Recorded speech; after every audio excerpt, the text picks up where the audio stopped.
All right, so we will move on to the next topics. We had discussed about turbines, and a small topic is left, which is on condensers and cooling towers. Okay, can you see the screen? Can somebody confirm? Yes. Yes, Yes, sir. sir. Yes. Okay, good. So we want to study a little bit about condensers, and related to condensers, we also want to study cooling towers, because cooling towers in many cases are an integral part of power plants, and provide the cooling water to the condensers. Okay. So let us try to understand. First, let us try to understand about condensers. Okay. So again, this material is already uploaded in the MS Teams. You can go through it later also. So condenser is required for condensing the exhaust steam from turbine. Okay, so we already know that if I have a Rankine cycle, so 1 to 2 is the pressure increase using the pump, 2 to 3 is the heat input in the boiler, 3 to 4 is the expansion in the turbine, and 4 to condensation from steam to liquid water. Why do we condense to liquid water? So that we can pump the water to high pressure. Pumping in liquid state is means increasing the pressure in liquid state is much easier and is much less work, because work depends on V into delta P in that case. Okay, and V is very small for water, so condensation is very useful, because it leads to liquid water, and liquid water, increasing the pressure of liquid water needs much less work as compared to say using a compressor to increase the pressure of a vapor. Okay. Generally condensers, so condensation process here is the process from 4 to 1. Okay. For this process we need a condenser. So ultimately what is a condenser? Basically it is a device like a heat exchanger which will condense the steam to water. Okay, so it is like a heat exchanger which will condense the steam to water. And there are different types of it which we are going to take a look at. And generally it operates at low pressure so that we get higher work output from the turbine. Okay, so pressure is generally less than atmospheric pressure, much less than atmospheric pressure. What is the reason for that? Like what will be the problem if we operate the condenser at atmospheric pressure?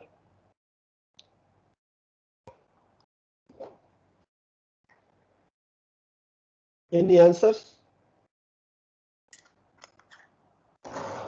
Condensation Yes, could not hear clearly. Condensation temperature? Anyone else?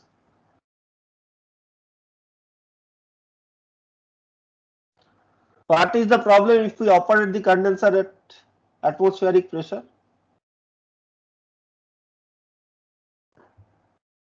Who is there? Dhruval. Yes, like if we operate it at like atmospheric pressure, then it's like the temperature will be higher, so like we won't be able to get lower temperatures. Get that. So if the temperature is high, then what is the problem? We will get at atmospheric pressure, the condensation will occur at 100 degrees centigrade, right? Because 100 degrees centigrade is the condensation or boiling temperature at 1 atmospheric pressure.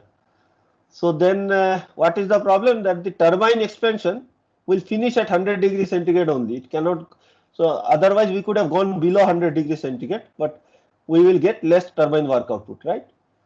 So how far Yes. below atmospheric pressure can we go for the condenser?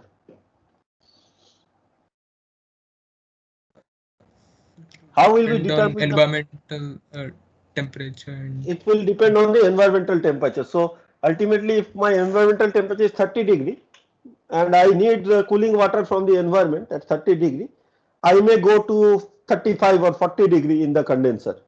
Okay. So for that we need to go to the corresponding saturation pressure. So for 40 degree saturation pressure may be less than 1/10 of the atmospheric pressure, means less than 0.1 atmospheric pressure. So something like that. So if we are operating in a cold country where the ambient temperature is 5 degrees centigrade, we may go up to 10 degrees centigrade in the condenser. So in a cold country, our work output will be larger and the condenser temperature will be lower if we use ambient water, water from some lake or some river for cooling. Okay. And if you use a cooling tower, we will see that we can go to a lower temperature than the ambient temperature, because cooling tower can cool the water to a temperature which is lower than the atmospheric temperature. So we can go to somewhat lower temperature, few degree lower temperature. Okay. So this should be very clear that the pressure of the condenser is very low and it is governed by the temperature, ambient temperature. Okay. Now there are two types of condenser. One is direct contact condenser, and second type is surface condenser. Okay. So I will show you both of these through slides. Okay. And so what is the direct contact condenser? So in this case, we do not have a separate heat exchanger. Okay, what happens is that the turbine exhaust, which is the steam after the turbine, so low temperature steam but still vapor, it comes at state 2 and we spray some water on the steam. Okay, we spray some cold water on the steam. So the water takes up the heat from the steam and the steam gets condensed. We spray large amount of water, large amount of cold water on the steam, and the steam gets condensed. So ultimately we have a mixture of steam and water at the saturation. So the amount of water sprayed is such that the final mixture is a saturated condition. Okay. So you ultimately get a saturated mixture, saturated liquid mixture. Okay. So the steam gets condensed to saturated liquid, and this liquid water, which was provided at a subcooled temperature, means a cold temperature, gets slightly heated to saturated temperature. So this entire mixture comes out of the condenser and it is pumped to a high pressure, and part of it, the amount which is equal to the amount which was coming from the turbine, mass flow rate equal to the mass flow rate of the turbine exhaust, goes to the feed water system and it will go to the boiler, and rest of it which was coming from here, okay, that amount that goes to a dry cooling tower. What is a dry cooling tower? So in dry cooling tower, the liquid flows through pipes like coils or tubes, and there are fins on top of the tubes, and air is blown over this. So by heat exchange, indirect heat exchange through the fins, the water gets cooled. Okay, by heat exchange occurs with the ambient air. So the minimum temperature that can be obtained theoretically is equal to the ambient temperature. We cannot go below the ambient temperature. Okay, in this case, say 10 kg of steam is coming from here, 10 kg per second, and I am pumping 100 kg per second of water here. So ultimately 110 kg of water will come out as saturated water, which will be pumped to a high pressure. Out of that 110 kg of water, 10 kg will be taken out for the entire steam cycle, and rest 100 kg will be again sent to the dry cooling tower, where cooling will occur with heat exchange with the ambient air, and again the cold water means at ambient temperature or slightly higher than ambient temperature, will be sent to the condenser. Okay, so this is known as direct contact condenser because the water comes in direct contact with the steam. Can you tell or guess big disadvantage of this type of condenser?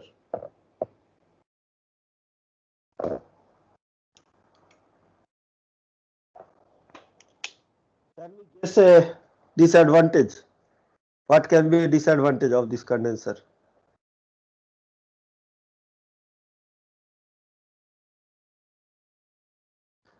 Let us keep this question in mind and let us go through some analysis first.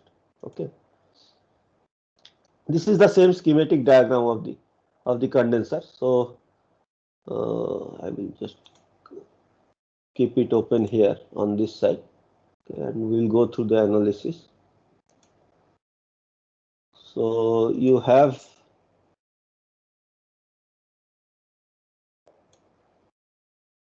turbine exhaust coming at state 2, turbine exhaust coming at state 2, and water coming at state 5, mixing together going to state 3, and this is pumped to state 4, and the state 4 liquid, some of it is taken to the feed water system, rest of it goes to the dry cooling tower, and again it is cooled back to state 5, which is again passed to the condenser. Okay.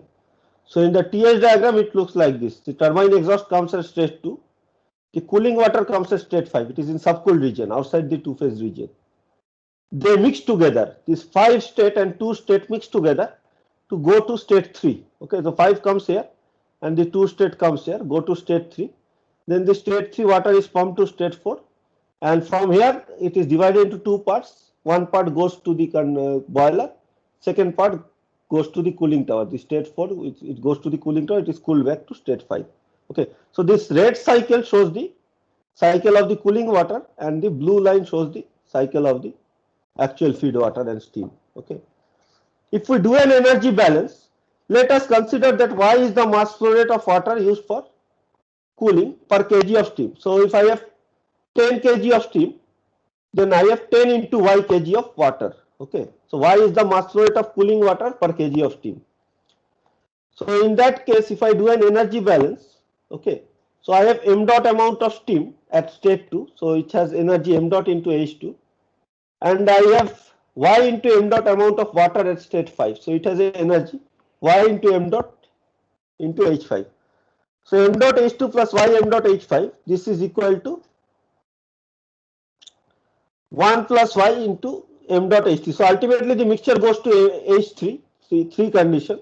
Okay, so the energy is H3 and the mass is 1 plus Y into m dot. Okay, so ultimately this gives us a value of Y which is equal to H2 minus H3 by H3 minus H5. So this is the amount of cooling water required per unit mass of steam. So what can you deduce from this equation? What will be the value of H2 minus H3 as compared to H3 minus H5? Which value will be larger and how much? Dhruval or anyone else? I think H2 minus Yes. H3 because it is like latent. Yes, it is latent heat. Correct. Good. So it is. It should be much larger, right? It is latent heat. It should be much larger as compared to sensible heating of a few degree. H3 minus H5 will be only few degrees, so it is very less as compared to H2 minus H3, which means that Y is very large. Okay, maybe 10 times or 15 times large, or even 100 times large. Okay. So if it is 100 times large, okay, now can you see what is the difficulty? So I have to use a cooling water, okay. So Y is much larger than 1, which means that circulating water flow is much larger than steam flow. So I have to use a cooling water which is 100 times larger than the, or 10 times larger than the steam. And because it is mixing with the steam, I have to purify this water, because otherwise impure water will go into the turbine and into the boiler and into the turbine. Okay, and it will cause lot of problems. So I have to purify this water. Okay, and this is a very large amount of water. Okay, which is directly mixing. So there will be, we need to deaerate this water also. So lot of problems are there because of the direct mixing of this very large amount of water. So this type of condensers are generally not used, except for very small plants. There is no advantage of using this type of condenser. Okay, there is too many difficulties. Is it clear? So the other type of condenser, which is much more popular, is known as surface condenser, where there is no direct contact. Okay. So what is a surface condenser? It is more like a normal shell and tube heat exchanger. Okay, so let me show you the example of surface condenser. Okay. So it is like a shell and tube heat exchanger. So where water comes in, cold water comes in, flows through pipes or tubes in the held within the shell, and goes through the tubes again. Okay, to increase the circulating length, we have multiple passes of tubes, and then it exchanges heat with the steam and goes out as hot water, and the steam comes out on top of the tubes through the shell and gets condensed by exchanging heat with the water, and condensed, and it becomes liquid water at the bottom, and this liquid water is taken out and it is passed to the feed water, means the pumps, feed water pumps. So in this case, the steam is not in direct contact with the cooling water. So the cooling water can be impure water. I can just bring water from a river or a lake and use it as a cooling water, because it is not in direct contact with the steam. Okay. So this is much more commonly used. So you have a large shell and tube heat exchanger or multiple large shell and tube heat exchangers acting as condensers. Okay. So if I go back to the notes, shell and tube heat exchanger, and cooling water flows through tubes, steam condenses outside the tubes. Okay. So for this type of heat exchanger, we can do the calculation as follows. Okay. So again, the condensation process is from 2 to 3. Condensation process occurs for the steam. So steam goes from here to here. So this is from 2 to 3. Okay. We will consider this as if it is a counterflow heat exchanger. Okay. Although it is not actually counterflow, we will consider it to be a counterflow heat exchanger. Okay. So the steam goes from state 2 to state 3, and although it gets condensed, its temperature does not change. Temperature remains equal to saturation temperature. So TS2 is equal to TS3 is equal to T saturation at the pressure of the condenser. Whatever is the, so if the pressure of the condenser is 10 kPa, saturation temperature is 48 degrees centigrade. So the steam remains at 48 degrees centigrade. Okay. What about the cooling water? Cooling water comes in at low temperature TW1, maybe at 20 degrees centigrade, and goes out at a higher temperature, maybe at 30 degrees centigrade. Okay. So after heat exchange with the steam, the cooling water, the latent heat of the steam increases the sensible heat of the cooling water. So it goes out at high temperature. So the difference at the end where the cooling water goes out, where there is smaller temperature difference, at the inlet there is larger temperature difference, at the outlet there is smaller temperature difference. This temperature difference is known as terminal temperature difference, TTD. Okay, terminal temperature difference, by design it is kept something like 4 degree, 5 degree, something like that. So if we take a very small terminal temperature difference, what will be the problem? If I take 1 degree centigrade or even less, what will be the problem? Answers. Quicker the you answer, less time it will take for completing the class. Length of tube will be larger. Correct. So surface area of heat exchange needs to be very large if the temperature difference is small. On the other hand, if the temperature difference is very large, we are not fully utilizing the potential of the cooling water, right?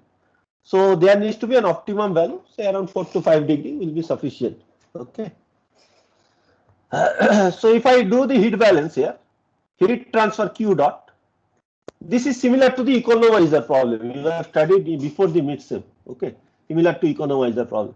So heat balance gives us heat transfer in the steam, which is equal to mass flow rate of steam m dot s into change of energy of steam, which is equal to H2 minus H3, because energy of the steam goes from H2 to H3. So the heat transfer by the steam per unit time is m dot s H2 minus H3. This is the amount, same amount of energy is gained by the water.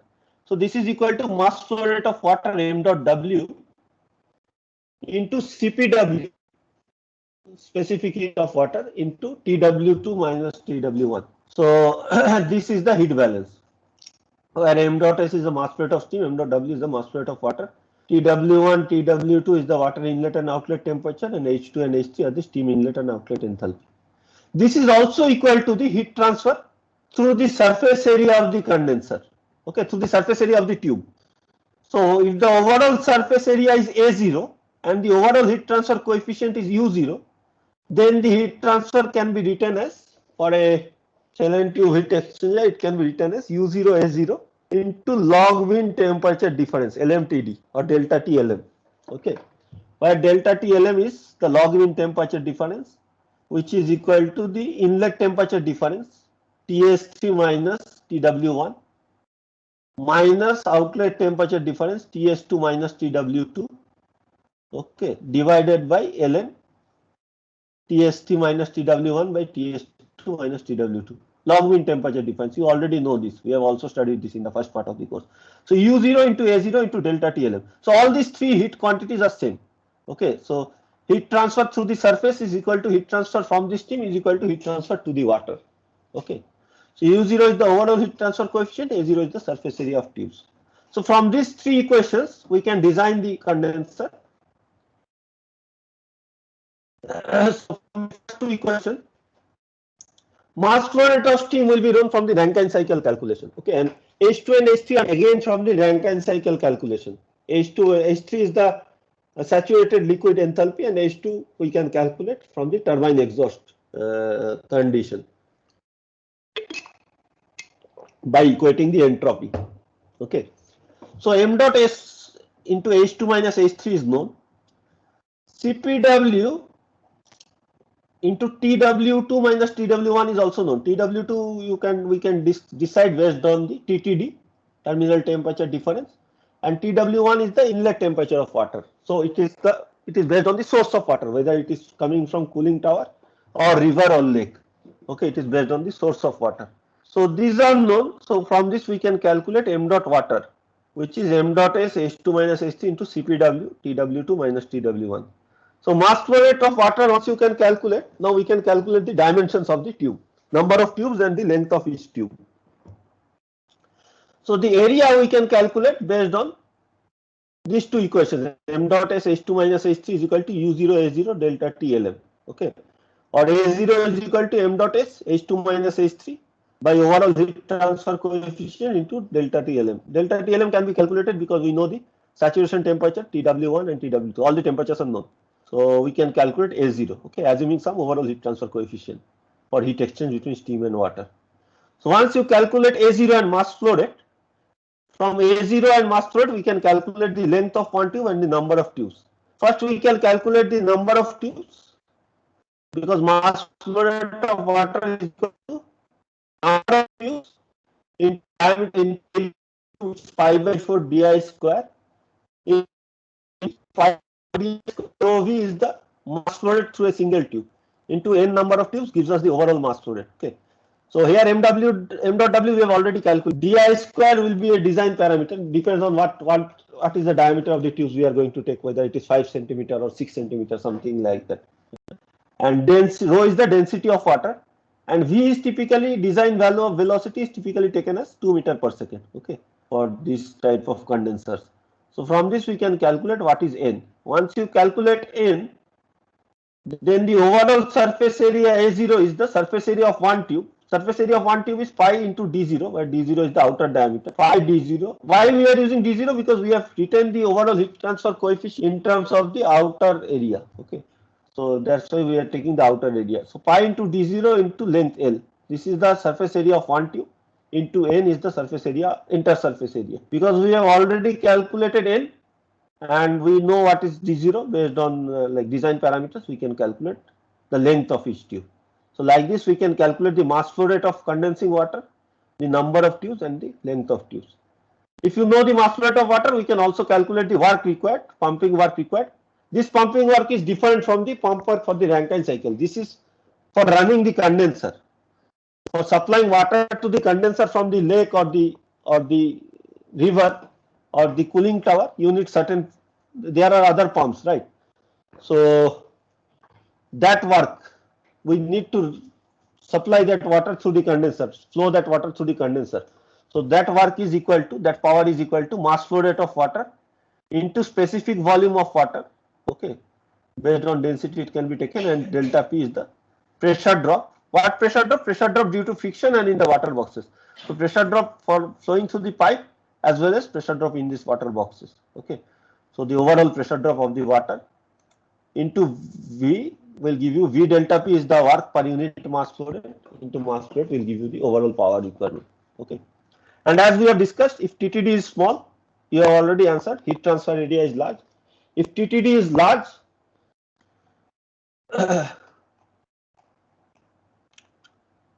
then either you are not utilizing the full potential here of the cooling water, or you are exhausting the steam at a higher temperature, which means that the work output of the turbine is less. So the 2 point will be higher, which means that work output of the turbine is less. Okay, so lower turbine exhaust pressure and so if TTD is small, we will have lower turbine exhaust pressure and higher work output. If TTD is large, we will have higher turbine exhaust pressure and lower work output, like what I have just explained now. Any questions on these condensers? So very simple, nothing much to not too much conceptual. It's just a matter of knowing how the different condensers work, and mostly surface condensers are used for all large scale power plants. Okay, we will have a large surface condenser for large scale power plants. Generally, it will be put below the ground level. Okay, so to prevent leakage. Next, there is a small another subtopic before we go into the cooling towers. Okay. So this is about air So, removal from.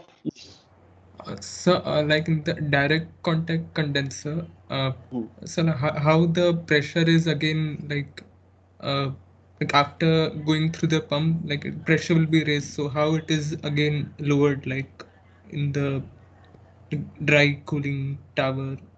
Okay, okay, I understand you. No, it is not lowered in the dry cooling tower. It is sprayed at high pressure. Okay, it is sprayed at high pressure on the steam. Okay, so the pressure is high. Your point is very valid. Okay, pressure is high when it is going to dry cooling tower also. Then it is spread to the steam. It is spread at high pressure into the low pressure steam. Steam is at low pressure. Water comes out at high pressure, and there is mixing like the high pressure water mixes with the steam in the direct contact condenser. Like as if you have a water jet coming out from, say you have a water jet coming out at high pressure, and it is mixing with some steam at low pressure. Okay, it's a irreversible type of process. Means highly irreversible process. Good question. Okay, sir. But remember that this type of plants are not used much. Okay, unless it is a very small plant. Even we will see that dry cooling towers are also not used much. Okay, we will study. Let us see whether we can study today or one class is left. So one point, small point is air removal from condensers. So because the condensers operate at a lower pressure as compared to atmospheric pressure, what happens is that air leakage occurs in the condenser from the outside. Okay, air leakage occurs in the condenser from the outside, atmospheric in the condenser, and this is not beneficial obviously, because one is that if there is air inside, it will reduce the exchange area, it will reduce the heat exchange, so there will be reduction in heat transfer. Second point is that there is pressure being response to pressure, but due to leakage, condenser will instead of 10 K air, because more air is coming inside the same volume, the pressure is here. Now, shift then the turbine occurs at condenser pressure. Okay, so it will reduce the turbine work output because turbine will occur at a higher pressure. Turbine exhaust will occur at a higher pressure. It will reduce the turbine work output. Okay. So that is also harmful. So air removed and it is the device will the air ejector. But we will see calculation, quick two-line calculation, how to calculate the air leakage rate. Okay, using some basic assumptions. Means very simple type of calculation to calculate the air leakage rate. For this, we will consider a volume V. Okay, this volume V is, you can consider this to be the condenser shell volume, or you can consider this to be a volume V, which is equal to the mass flow rate of steam per unit time. Okay, I will come into that, but let us consider a volume V for the condenser, which has a temperature of T shell. Condenser shell has a temperature T shell and pressure P shell. Okay, so out of this pressure P shell, part of the pressure is partial pressure of air due to leakage of air. There is some air inside, so part of the pressure is P air, and part of the pressure is pressure of the steam. Steam was already present, which has come from the turbine. Steam is supposed to be there in the condenser. So part of the pressure is because of steam, and part of the pressure is because of the leakage of air. So P is into P air plus saturation pressure at T shell temperature. Okay, saturation pressure at T shell temperature, which is the saturation pressure of steam because it is at T shell temperature. So equation 1 gives the value of P here if the overall condenser pressure P shell is known. So overall condenser pressure, if it is known, if we can measure the overall condenser pressure and temperature. Okay, although we cannot measure directly the partial pressures, we can measure the overall pressure. So overall pressure and temperature, if it is known, we can say that P air is equal to P shell minus P saturation. Okay, once you can calculate P air, okay, we can assume that the air is an ideal gas, and we can use ideal gas law. So P air into volume V. Okay, for that same volume V, P air into V is equal to mass flow rate of air. So what is this mass flow rate? So this mass flow rate is such that this corresponds to the amount of leakage that occurs corresponding to mass flow rate of steam which is coming. So if this volume is equal to the mass volume flow rate of steam m dot s into V2, then for that same volume of steam, for that same time, whatever is the mass flow rate of air, that is given by m dot a. So if we have m dot s into V2 amount of steam coming, so for that corresponding amount of air coming is m dot a. Okay, so that's why this V we have written, we can write it m dot s into V2. So P air into V is equal to m dot a gas constant of air Ra into T shell. Okay, where m dot a is the leakage rate of air per mass flow rate or mass flow rate of air. Okay, leakage rate of air or mass flow rate of air. So this V can be written as mass flow rate of steam into V2, specific volume of steam. Okay, so using this we can write the mass flow rate of leakage as P air into m dot s into V2. M dot s is the mass flow rate of steam, V2 is the specific volume of steam, which can be calculated from the saturation temperature, divided by gas constant for air Ra, divided by shell temperature Ts. So this gives us an estimate of what is the leakage rate of air if we know what is the mass flow rate of steam. Okay. So this actually concludes our discussion about condensers. Any questions? Very simple, nothing much is there. And problems, if there are problems, it will be simple problems. I will also discuss couple of solved problems in the next class. We have one more class left. We will go through a couple of solved problems in the next class on cooling towers and condensers. Okay. So next, what we are going to study, if there are no questions, any questions, you are free to ask. Okay, don't hesitate. So now this, in this condensers, we need to supply cooling water, right? We have seen that in the condenser, either this condenser or this condenser, whatever is the condenser, we need some cooling water. So this cooling water can either come from a natural body like a lake or a river, or it can come from a cooling tower. Means I can either continuously take out water from a lake, supply it to the condenser and put it back to the lake, or I can just circulate the same water again and again by using a cooling tower. Okay, so I will take cold water from a cooling tower, pass through the condenser, it will become hot, it will again be passed to the cooling tower. In the cooling tower, the water will again become cold and it will be again brought back to the condenser, again it will become hot. So same water will get circulated. So the advantage of the second method is that you are circulating the same water again and again. So one is that you need to even purify. For the condenser also you need some purification, you need to remove the air and other things. So less amount of purification is needed. And second thing is that it is not harmful for environment. If you take water from a lake and the hot water is again passed back to the lake or river, it disturbs the ecosystem, okay, in the lake. So it is harmful for the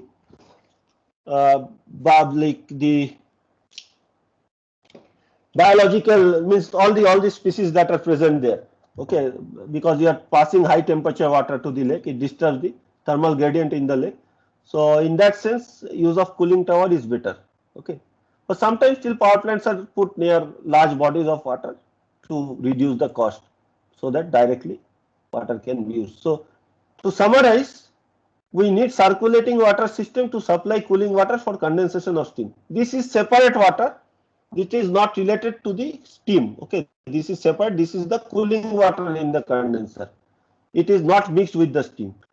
So for once through system, there can be two types of system, once through or closed loop. For once through system, water is taken from a large source such as a lake or a river and supplied back to the source after passes through the condenser. There is another disadvantage of this, that the minimum theoretical temperature that you can achieve is equal to the ambient temperature.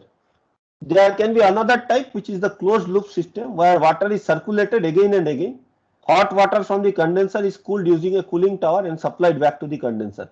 Again, once it becomes hot, again it is passed to the cooling tower, again supplied back to the condenser. The advantage, one advantage is that it does not harm the environment. Another advantage is that we can go to a temperature which is lower than the ambient temperature. By a few degrees centigrade, we can go to a temperature which is lower than the ambient temperature. So we can get more efficiency out of our Rankine cycle. Okay. So now we will study this closed loop system. So we will study cooling towers. Okay. Cooling tower is a device which cools the circulating water. So there are two types of cooling tower, dry cooling tower and wet cooling tower. Let me show you a couple of examples of dry cooling tower and wet cooling tower. There are two main, yes, questions.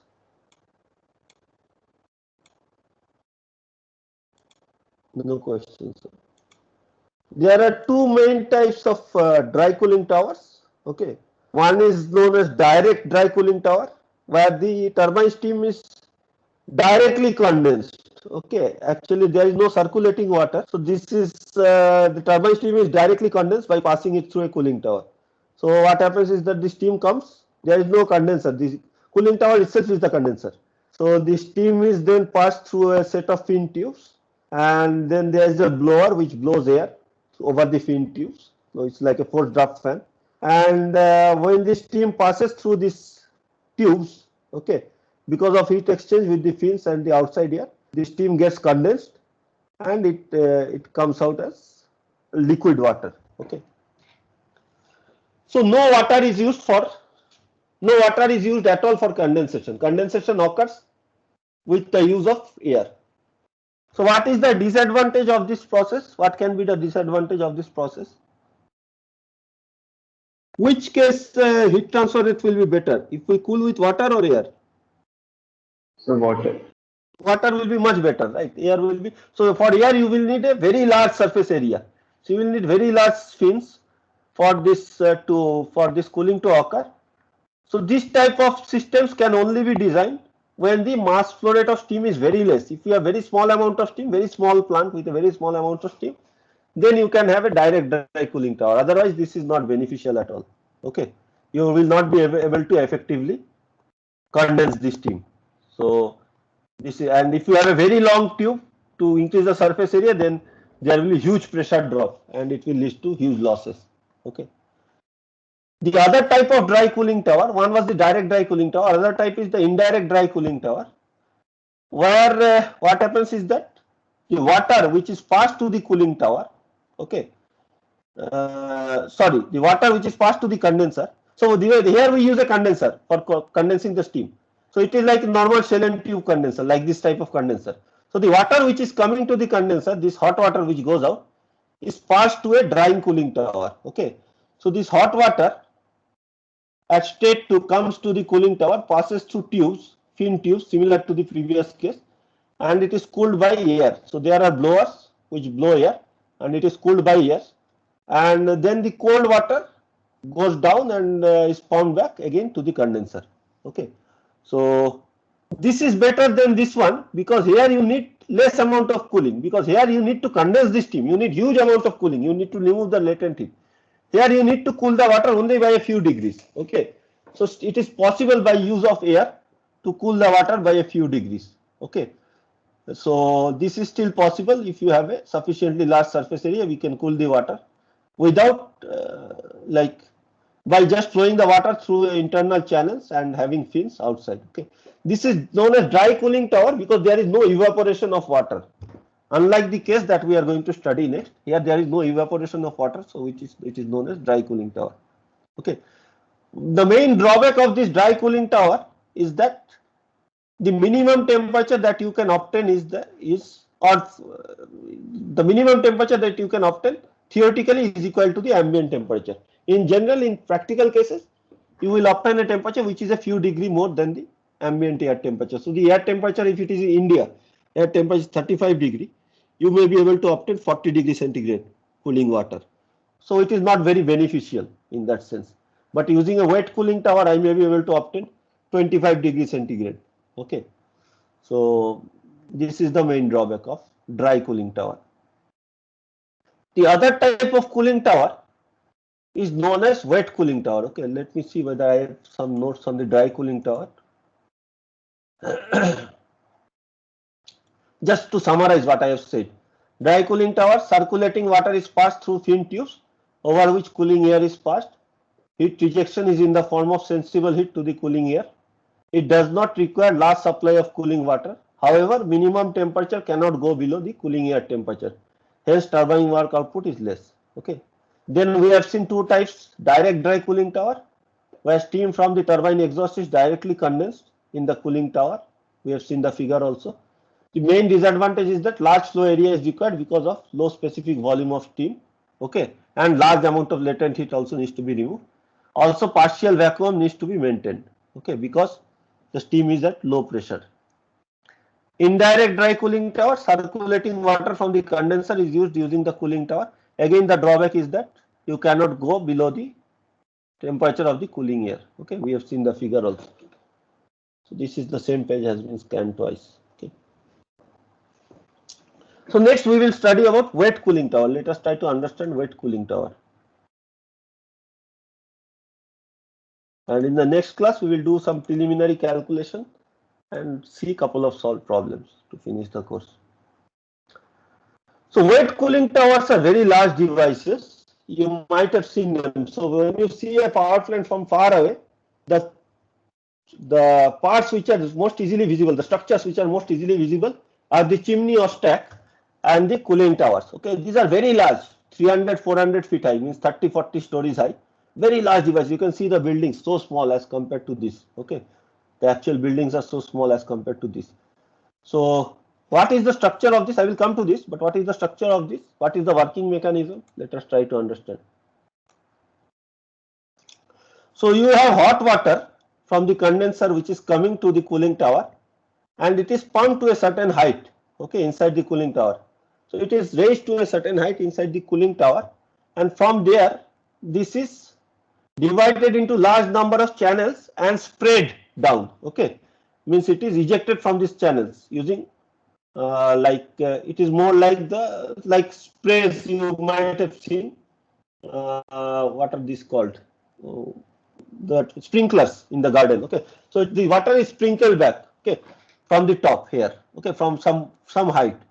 Then when the water falls, when it starts falling, some of the water gets evaporated, and while getting evaporated, it has no other heat source. So the latent heat of evaporation comes from the water itself. Okay, because there is no other heat source. So the latent heat of evaporation comes from the water itself. So as a result, the water cools down. It is like our room cooler. Like when you use a big room cooler in dry areas, similar mechanism is there. Okay, somewhat similar mechanism is there. So because of evaporation, the cooling occurs. So ultimately, cold water, because some water gets evaporated, taking lot of latent heat. The rest of the water, which is at a cold, means at a lower temperature, falls down on the basin below, and is pumped back to the condenser again. Okay, so the circulation of the water is there. Hot water comes in, it is sprinkled down, and some of it gets evaporated, and rest of it falls down as cold water, and it is passed to the condenser. Okay, so in doing this, the temperature decreases by around 8 to 10 degrees centigrade. Okay, and some of this water which gets evaporated, the water which gets evaporated goes out with the air.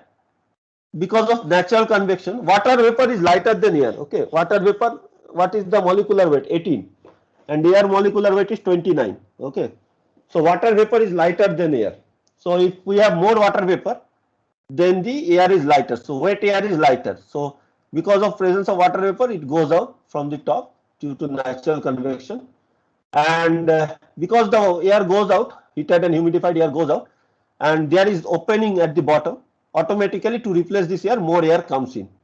Due to natural convection, the circulation is set up. No blowers or nothing is, no fans are required. Okay, the entire thing works on natural convection. And because some water is going out, we need to supply a small amount of extra water. Okay, so we need to supply a small amount of extra water to compensate for the water which gets evaporated. So small amount of extra water is brought from a lake or from a river and is used, but this amount is very small as compared to a direct means if you are directly supplying the water for condensation. For a cooling tower, the evaporated water is much smaller, so you need only a small amount of makeup water. Is the mechanism of working of the cooling tower clear, or is there any questions?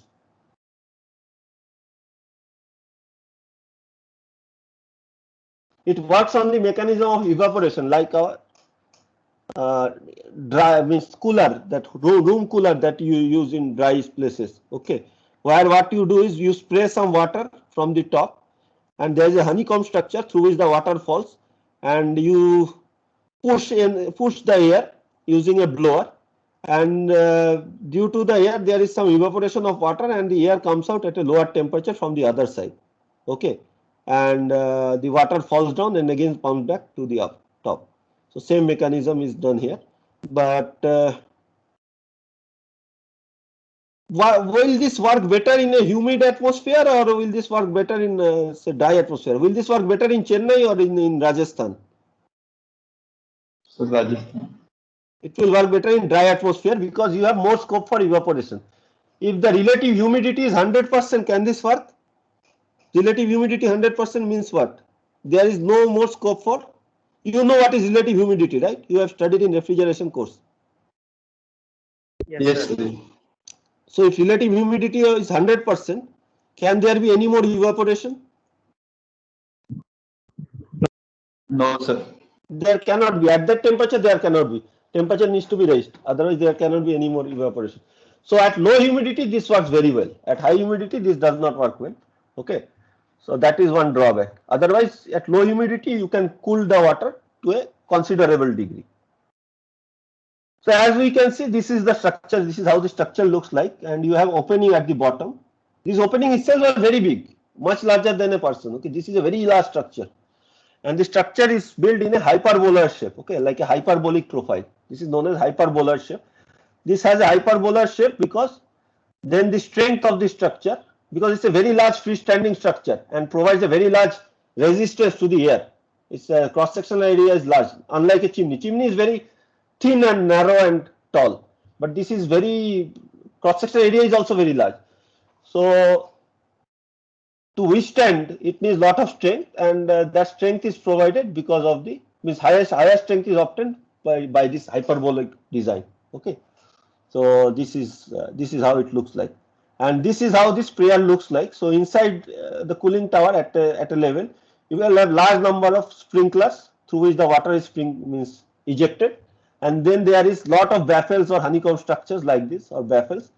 What is the purpose of this? It will slow down the fall of the water. So when the water falls, it will gradually fall through these obstructions. So there will be lot of time for evaporation. This is the same reason in your cooler. If you have a home cooler, you will see that there is lot of honeycomb structure. So it slows down the fall of the water so that there is more time for evaporation. So same thing here also. It slows down the fall of the water so that there is more time for evaporation to occur.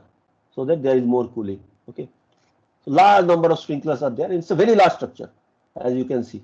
These two are also cooling towers, but these are not. These are also wet cooling towers. Okay, like this only. They are also due to evaporation only cooling occurs, but these are not natural convection based. This is entirely based on natural convection. Okay, and here there are blowers here. Okay, which pulls the air. So these are based on forced convection. That's why their height is much smaller. For natural convection, you need a large height so that properly natural convection can be set up. Okay. So before going into the calculation, today I will just finish the class with some small theory. Okay. So this is the mechanism of the cooling tower. Any questions? No, sir. Okay. This is the mechanism. So air comes in from these gaps, and hot water is sprayed from the top. The water falls down. Some of it gets evaporated and mixes with the water and goes out as water vapor air mixture.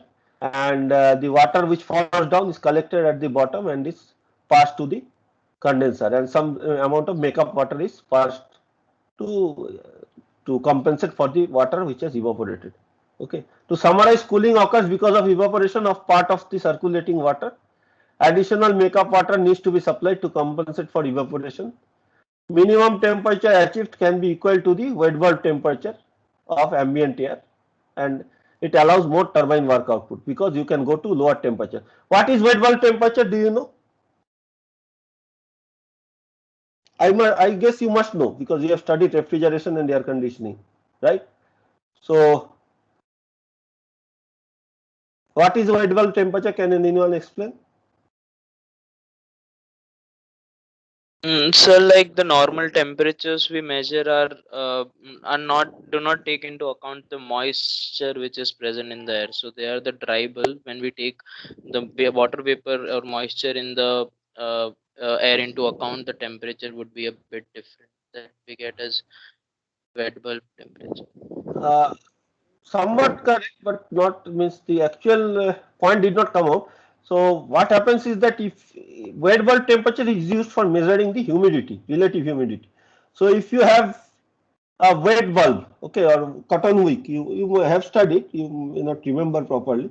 So when the air is flowing over that thermometer with the wet cotton wick, because of evaporation, the temperature will go down because the evaporation occurs by taking latent heat from the cotton wick itself. So temperature of the cotton wick will go down and the temperature measured will be lower. So more the evaporation, more lower will be the temperature. So if the humidity in the atmosphere is very high, relative humidity is very high, we will not get a very low wet bulb temperature. If the humidity in the atmosphere is very low, we will get a very low wet bulb temperature. So wet bulb temperature gives a measure of the humidity that is present in the atmosphere. Okay, so and it is the minimum temperature that is possible due to evaporation. Okay, so if I have say air at 30 degree, if I have normal temperature, dry bulb temperature thermometer, and I measure the temperature of air at 30 degree centigrade, and say the humidity of the room is 40%. Okay, relative humidity is 40%. Now if I evaporate some water, if I use a cooler to evaporate some water, then the temperature will go down because of heat exchange from the water. If it goes down adiabatically, and if I reach a temperature of 22 degrees centigrade, ultimately from 30 degrees centigrade, then the 22 degrees centigrade is the wet bulb temperature. Okay, so it is the minimum temperature. So this is also theoretically the minimum temperature that your cooler can reach in a room or in an environment. Okay, so this is the same temperature that this is the minimum temperature that we can reach in a theoretically we can reach in a cooling tower. Okay, so if we have a very humid atmosphere, we cannot reach to very low temperature. If we have a very dry atmosphere, we can go to very low temperature. Okay, so we'll continue this discussion. Only 3-4 pages are left, and then I will go through a couple of problems on Wednesday's class, and we will finish the course on Wednesday. Okay. I could have finished today, but I want to go through the problems because in this case the problems are slightly tricky. Not tricky, but slightly different kind. So we will continue in the next class. Okay. So we'll stop here. Any questions? So by the way, I have uploaded a couple of more problem sheets. Okay.